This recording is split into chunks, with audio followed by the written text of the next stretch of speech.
नमस्कार, मैं प्रिया। आज है 16 सितंबर। चले जानते हैं बिहार की 25 बड़ी खबरों को। प्रधानमंत्री नरेंद्र मोदी ने दरभंगा में एम्स खोलने की दी मंजूरी।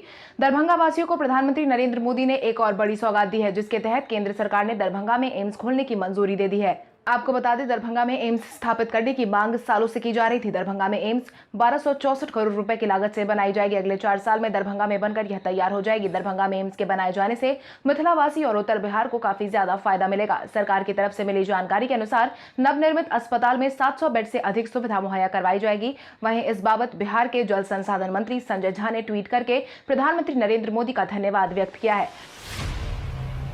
बिहार में कोविड-19 प्रभावितों की संख्या पहुंची 1,61,000 के पार। बिहार में कोविड-19 प्रभावितों की संख्या बढ़ती जा रही है। स्वास्थ्य विभाग की तरफ से बीते दिन के पिछले 24 घंटे में जारी किए गए अपडेट के अनुसार कुल मिलाकर 1575 नए मरीजों की पुष्टि की गई है, जिसके बाद प्रभावितों की संख्या बढ़कर 1,61,101 पर पहुंच गई है। वहीं अगर हम प्रभावित जिलों की संख्या की बात करें तो अररिया में 75, अरवल में 24, औरंगाबाद में 29, बांका में 32, बेगूसराय में 36, भागलपुर में 72, भोजपुर में 13, बक्सर में 14, दरभंगा में 29, पूर्वी चंपारण में 53, गया में 39, गोपालगंज में 44, जमुई में 33, जहानाबाद में 14, कैमूर में 5, कटिहार में 53, खगड़िया में 19, किशनगंज में 42, लखीसराय में 38, मधेपुरा में 33, मधुबनी में 41, मुंगेर में 16, मुजफ्फरपुर में 57, नालंदा में 72, नवादा में 25, पटना में 183, पूर्णिया में 77, रोहतास में 28, सहरसा में 42, समस्तीपुर में 20, सारण में 45, शेखपुरा में 19, शिवहर में 12, सीतामढ़ी में 31, सिवान में 20, सुपौल में 100, वैशाली में 25, पश्चिम चंपारण में 62। वहीं दूसरी तरफ कोविड-19 से ठीक होने वाले मरीजों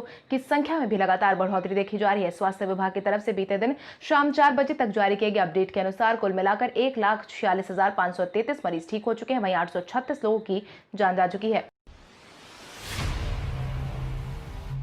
मुख्यमंत्री नीतीश कुमार ने भूजल स्तर पर सोचने की कही बात। बिहार के मुख्यमंत्री नीतीश कुमार ने मंगलवार को अपना बयान जारी करते हुए पानी की उपलब्धता को जरूरी बताते हुए भूजल स्तर पर सोचने की बात की है। उन्होंने कहा है कि पर्यावरण की रक्षा के लिए भी हमें लोगों को ध्यान में देने की जरूरत है कि वीडियो कॉन्फ्रेंसिंग के जरिए प्रधानमंत्री नरेंद्र मोदी द्वारा बिहार के नगर विकास की 7 योजनाओं के उद्घाटन और शिलान्यास कार्यक्रम में भाग लेते हुए मुख्यमंत्री नीतीश कुमार ने उक्त बातें कही है। इसके आगे उन्होंने कहा कि लोगों को शुद्ध जल मिलना बहुत ही जरूरी है। प्रधानमंत्री से आग्रह करते हुए उन्होंने आगे कहा कि 24 घंटे पीने के पानी की आपूर्ति करना सही है या नहीं, इस पर विचार करने की जरूरत है। बिहार बीएड संयुक्त प्रवेश परीक्षा का एडमिट कार्ड हुआ जारी। बिहार बीएड संयुक्त प्रवेश परीक्षा का एडमिट कार्ड जारी कर दिया गया है। मिली जानकारी के अनुसार ललित नारायण मिथिला यूनिवर्सिटी दरभंगा ने बीते दिन बीएड कोर्स में नामांकन के लिए संयुक्त प्रवेश परीक्षा के एडमिट कार्ड को जारी कर दिया है। जिन अभ्यर्थियों ने परीक्षा के लिए आवेदन किया है वो ललित नारायण मिथिला यूनिवर्सिटी की आधिकारिक वेबसाइट bihar.cetbed-immu.in पर जाकर लॉगिन कर सकते हैं और एडमिट कार्ड डाउनलोड कर सकते हैं। वहीं आपको बता दें कि बिहार के सरकारी और गैर सरकारी कॉलेज में बीएड कोर्स में नामांकन के लिए संयुक्त प्रवेश परीक्षा 22 सितंबर को होगी। पटना में बन रहे एयरपोर्ट को जल्द एक्टिव किए जाने की उठी मांग। जनता दल यूनाइटेड की राज्यसभा सांसद रामचंद्र प्रसाद सिंह ने बीते दिन राज्यसभा में एयरक्राफ्ट संशोधन बिल 2020 का समर्थन किया है। उन्होंने राज्यसभा में पटना में बनने वाले नए एयरपोर्ट के मामले को भी जोर शोर से उठाया है। उन्होंने अपने भाषण में राज्य के अन्य हिस्सों के एयरपोर्ट को प्रभावी बनाने पर जोर दिया है। उन्होंने इस बिल को देश की हवाई सेवाओं के विकास और बेहतरी के लिए जरूरी बताया है। इसके साथ ही उन्होंने कहा है कि वो दिन दूर नहीं जब दूरगामी सोच को प्रदर्शित करता है, जिसमें मिलने वाली शक्तियों को एयरक्राफ्ट पैसेंजर्स की संरचना और सुरक्षा का विशेष रूप से बढ़ावा करना चाहिए। अब एक क्लिक में आसानी से जान सकेंगे बिहार में कोविड-19 से जुड़ी जानकारी। कोविड-19 के माहौल में इससे जुड़ी हर खबर आसानी से यूजर को उनके फोन में ही मिल जाएगी। इसके लिए बिहार सरकार के स्वास्थ्य विभाग की तरफ से संजीवन मोबाइल ऐप लॉन्च किया गया है। इस ऐप को प्ले स्टोर के माध्यम से आसानी से डाउनलोड किया जा सकता है। बिहार में कोविड-19 संबंधित सभी जानकारी अब आसानी से इसकी मदद से मिल सकेगी। आपको बता दें, संजीवन ऐप को इस तरह से डिजाइन किया गया है कि इसके माध्यम से कोविड-19 संक्रमण से बचाव के उपाय, जांच, उपचार, स्वास्थ्य संस्थानों की सूची और दूसरे महत्वपूर्ण जानकारी आसानी से ली जा सकती है। इतना ही नहीं, कोविड-19 जांच के लिए यहां स्वयं पंजीकरण भी किया जा सकता है। नजदीकी जांच केंद्र की जानकारी भी मिल जाएगी। चुनाव आयोग ने बिहार के 12 दलों को अलॉट किया नया सिंबल। बिहार में पप्पू यादव की पार्टी जन अधिकार पार्टी को केंद्रीय चुनाव आयोग ने नया चुनाव चिन्ह मुहैया करवा दिया है। 2020 के बिहार विधानसभा चुनाव में जन अधिकार पार्टी का चुनाव चिन्ह कैंची होने वाला है।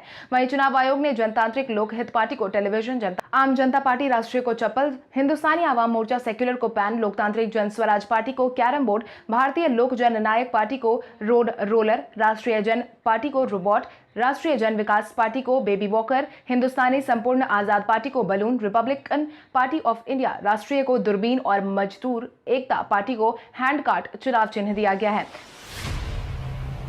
बिहार में फिशरीज कोर्स करने वाले सीधे बहाली के जरिए बनेंगे अधिकारी। बिहार में इंडस्ट्रियल फिश एंड फिशरीज की पढ़ाई करने वाले छात्रों को अब सीधे अफसर की उपाधि दी जाएगी।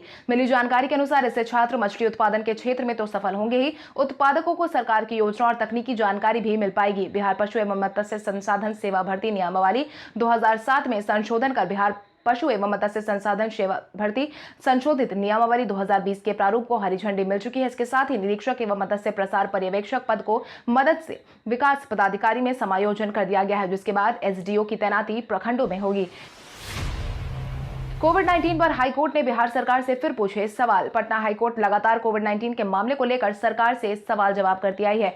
हालांकि सरकार की तरफ से अभी तक हाईकोर्ट को पर्याप्त जवाब नहीं मुहैया करवाया गया है। उसके बाद अब तक एक बार फिर से 18 सितंबर को सुनवाई होगी। कोर्ट ने राज्य सरकार से बिहार के सभी सरकारी मेडिकल कॉलेज में सिटी स्कैन मशीन लगाई है या नहीं, इस बारे में पूछा है। इसके साथ ही दिनेश कुमार सिंह और अन्य की जनहित याचिका पर चीफ जस्टिस संजय करोल की खंडपीठ ने मामले की सुनवाई की है। आपको बता दें, हाईकोर्ट ने राज्य सरकार को 24 जुलाई को दिए गए मुद्दों पर विस्तृत जानकारी देने का निर्देश दिया है। आज बिहारी पहचान में हम बात करेंगे चंद्रावती देवी की। चंद्रावती देवी भारतीय फिल्म अदाकारा थी जिन्होंने कई फिल्मों और बंगाली सिनेमा में काम किया है। उन्हें चंद्रमुखी में उनके किरदार के लिए बखूबी पहचान मिली थी। इसके साथ ही 1935 में देवदास ने भी उन्हें लोगों ने खूब सराहा था। फिल्मों की दुनिया में अपना अभिनय दिखाने वाली चंद्रावती देवी का जन्म 19 अक्टूबर 1909 को बिहार में हुआ था। वहीं 29 अप्रैल 1992 में उन्होंने दुनिया को अलविदा कह दिया था। उसके बाद पहली फिल्म 1929 में बनाई गई थी जिसका नाम प्यारी था। उनकी देविका बोस में भी उन्होंने काम किया है। इसके साथ ही उन्होंने कई फिल्मों में काम किया है और अभी तक अपने फिल्मी करियर में 50 से ज्यादा फिल्मों में काम कर चुकी है। प्रधानमंत्री नरेंद्र मोदी ने की बिहार को जलापूर्ति और सीवर से जुड़ी 543 करोड़ रुपए की योजनाओं की सौगात। प्रधानमंत्री नरेंद्र मोदी ने मंगलवार को बिहार की जलापूर्ति और सीवर से जुड़ी 543.28 करोड़ की अलग अलग परियोजनाओं का उद्घाटन और शिलान्यास करके एक बार फिर से सौगात दे दी है। यह परियोजनाएं केंद्र की नमामि गंगे और अमृत योजना से जुड़ी हुई है, जिससे पटना के बेउर और कर्मलीचक सीवर ट्रीटमेंट प्लांट के अलावा सिवान, छपरा, मुंगेर, जमालपुर, मुजफ्फरपुर से जुड़ी परियोजनाएं शामिल है। आपको बता दें, प्रधानमंत्री नरेंद्र मोदी ने बीते दिन सीवेज ट्रीटमेंट प्लांट का उद्घाटन करने का ऐलान किया है। पीएम ने और कर्मलीचक सीवरेज ट्रीटमेंट प्लांट का उद्घाटन कर दिया है। गांधी सेतु के समानांतर बनेगा 4 लेन पुल। प्रधानमंत्री नरेंद्र मोदी ने एक बार फिर से बिहार के लोगों को सौगात देकर गांधी सेतु के समानांतर 4 लेन पुल के निर्माण का रास्ता साफ कर दिया है, जिसके बाद 21 सितंबर को प्रधानमंत्री नरेंद्र मोदी खुद इसकी नींव रखने वाले हैं। इस कार्यक्रम को लेकर सभी प्रशासनिक तैयारियां लगभग पूरी की जा चुकी है। गांधी सेतु के पश्चिमी दिशा में बनने वाले इस पुल के निर्माण में 2,926 करोड़ रुपए लागत का प्रोजेक्ट तैयार हो गया है, जिसकी जिम्मेदारी कॉन्टैक्ट एसपी सिंगला को दी गई है। इसके साथ ही पथ निर्माण विभाग के सूत्रों से मिली जानकारी के अनुसार प्रधानमंत्री दिल्ली से इसका शिलान्यास करने वाले हैं। बिग बॉस फेम दीपक ठाकुर के गाने में नए अवतार में नजर आएंगे डीजीपी गुप्तेश्वर पांडे। बिहार पुलिस के डीजीपी गुप्तेश्वर पांडे जल्द ही बिग बॉस फेम दीपक ठाकुर के गाने में नजर आने वाले हैं। गुप्तेश्वर पांडे दीपक ठाकुर के म्यूजिक एल्बम में रॉबिनहुड का किरदार निभाते हुए देखे जा सकते हैं, जिसका नाम होगा रॉबिनहुड। बिहार के दीपक ठाकुर ने ट्वीट करके अपने अपकमिंग एल्बम के बारे में जानकारी दी है। म्यूजिक वीडियोज में डीजीपी गुप्तेश्वर पांडे के साथ दीपक ठाकुर भी नजर आने वाले हैं। हालांकि गुप्तेश्वर पांडे के इस रूप को देखकर काफी फैंस एक्साइटेड हैं और सोशल मीडिया पर जमकर रीट्वीट भी कर रहे हैं। चुनाव आयोग ने सोशल मीडिया के दुष्प्रचार का जवाब देने का किया ऐलान। आगामी विधानसभा चुनाव को ध्यान में रखते हुए साथ ही चुनाव में सोशल मीडिया के महत्व को समझते हुए चुनाव आयोग ने अहम आदेश जारी कर दिया है, जिसके तहत चुनाव आयोग ने साफ तौर पर कहा है कि सोशल मीडिया में किसी भी नेता या राजनीतिक पार्टी के बारे में भ्रम फैलाना अब किसी के लिए आसान नहीं होगा। इसको लेकर आयोग ने प्रशासन की वेबसाइट पर फैक्ट चेक के लिंक से